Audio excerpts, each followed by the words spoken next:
that God gives all of us, including his creatures, his creations.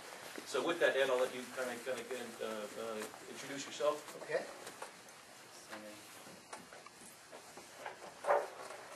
Son, save my voice. I do have 6 children, 5 young ones, so I have to have a voice so I can yell at them when I get home. Right? I don't really yell too much.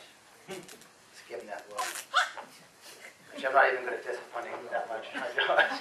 Josh is expecting his first baby. Well, his wife Colleen is.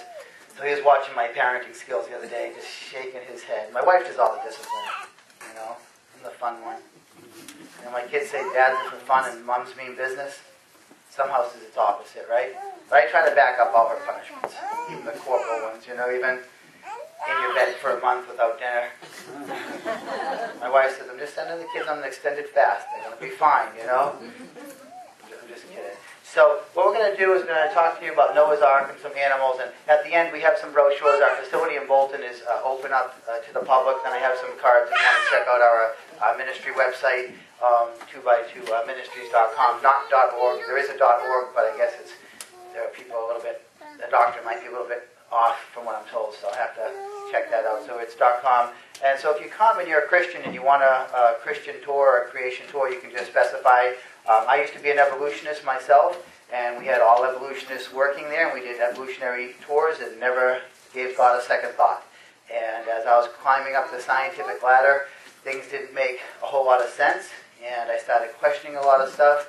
My wife had already been on my case a little bit to start thinking about God, and I was taking business classes at the time, and in business school I was writing down all the things that the great teachers had in common, the real successful people, and not just money, but they had a good marriage and nice kids and everything I wanted to have, and they all kept talking about God. So God was just initially jotted down on a piece of paper as something I was going to study, and I gave him a week to master the God thing, just like I did with getting up early and creating a mastermind alliance and all that.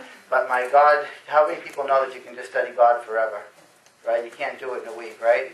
So even if you do it every day, it takes more than a week. So that started opening up questions, and then working on, I'm a zoologist, so working on the degrees and things like that, and studying, I just realized, man, there has to be a God. Then in 2001, I was already a Christian, but that's when I had my major breakthrough. I was voted in to be one of the 20 top herpetologists, which is the study of reptiles and amphibians. The American Zoo and Aquarium Association went on a worldwide search, and for some reason they chose me, probably because I kept telling them to pick me. But we went to the special school, and we basically learned that everything that we were teaching, or going to teach, they thought a lot of people there might end up being college professors and things like that. But I could not teach in a school because I'm not that good at following other people's rules or staying in one spot for that long, so that's why I travel a lot. And basically what they taught us is that everything that we were teaching was probably not true, but we were just teaching it like it was true. And that was that. So I asked them, what about God? And they said, if you believe in God, you're not going to get rich in this industry. So I said, what if you don't care, or if you get rich in this industry, but I make my money somehow, some way?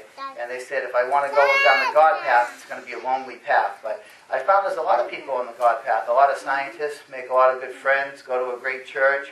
So the God path is pretty good. Does anybody here like the God path? Anybody enjoying it? One? Okay, we're going to have to give you an uplifting message. Thank you. So just a few notes now. I'm going to kind of breeze through. I have a bunch of different Noah's Ark talk, and I kind of get there and then have a whole bunch of notes and judge based on my audience. But one question I get a lot is, who cares about Noah's Ark? Right? People go, why do we care? It's an old story in the Bible. And do you guys think Noah's Ark is important?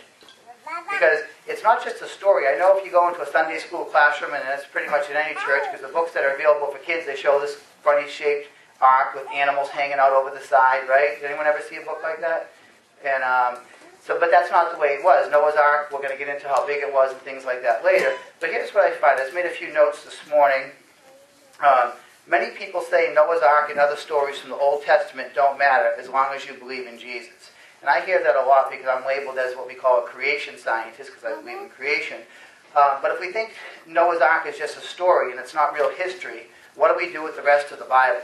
Because how many people know that some amazing things happen, some amazing stories in the Bible? Are there really cool stories in the Bible? Things that you read and you go, man, I want to do that. How about David and Goliath? Has anybody ever heard of David and Goliath? So we do a program, and me and Josh both work with the children's ministry, and we have a marshmallow war where Josh is Goliath, and all the kids are David, and they pummel Josh with, instead of stones, some kids might throw rocks. So I got hit a couple of times. Last year we do it at a beach, and all the kids hit Josh with marshmallows. And that's kind of fun, right? So, but David and Goliath, was that a real story? That was real. And for the parents here, Sarah, she had a baby she was between 90 and 91 when she had a child, right? That's kind of, no one here is going, yeah, my 95th birthday, I hope to have twins, right? That's going to make you believe. My wife is 40, and I'm trying to say just one, maybe two, three at the most more. That would be great, you know? So, well, my mother is an identical twin, and I was hoping to have a twin. So I'm hoping to talk my wife into one more that actually makes two. So that would be good, you know? So I want to have a little kid to grow up with Josh's baby. That's my reasoning for asking my wife to have at least one more. Then, if we want to really get into it, you know, how about Moses parting the Red Sea? Does anybody know about that? That had to happen, right? Moses had to happen. That had to happen. And then if we really want to get and cross the line, what about the virgin birth? Because if you can't believe in Noah's Ark, and you can't believe in David and Goliath, and you can't believe in the parting of the Red Sea, do you really believe that Mary gave birth to Jesus? And then, did Jesus really walk on water? And did he really heal all those people? And did he really raise people from the dead? And then we get into the big question, did he really go to the cross for our sins and then raise again in 3 days? So if you can't believe in one, it's really hard.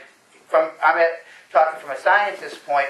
When I talk to other scientists, that's what they do. They go, well, if Noah's Ark, if Adam and Eve wasn't true, and then Noah's Ark wasn't true, you can't then just believe in Jesus, because they're all kind of pretty miraculous. Do you think so? Pretty miraculous? So I'm going to skip over this scripture because some of you kids are already falling asleep.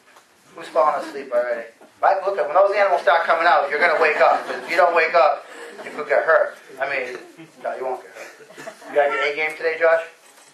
Josh has his A game. I gave him a big breakfast, so he should have plenty of energy, though he didn't have his normal cup of coffee.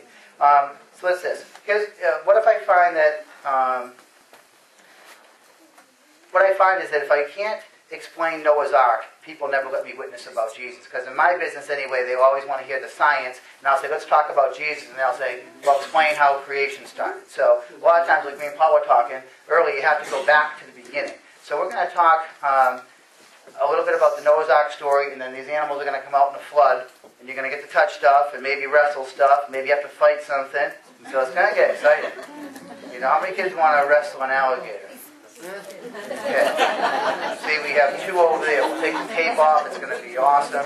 So back in Genesis, a lot of kids skip over Genesis. I read my kids' Bible stories. I always start at Genesis. It's actually one of my favorite books of the Bible. I love Genesis. 1 through 11 is awesome. I like it all. But I'm reading out of the New Living Translation, and for the kids, I find my children understand the New Living Translation a lot easier, so I use that a lot. Now this is Genesis, and it's chapter 6, and it's verses 11 through 13. If you guys listen and pay attention, I promise the animals are coming. So, now God saw the earth had become corrupt and was filled with violence. God observed all this corruption in the world, for everyone on earth was corrupt. So God said to Noah, I have decided to destroy all living creatures, for they have filled the earth with violence. Yes, I will wipe them all out, along with the earth.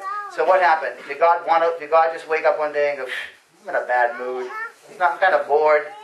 I know what I'll do. I'll wipe out the earth. Is that what happened? What do you think?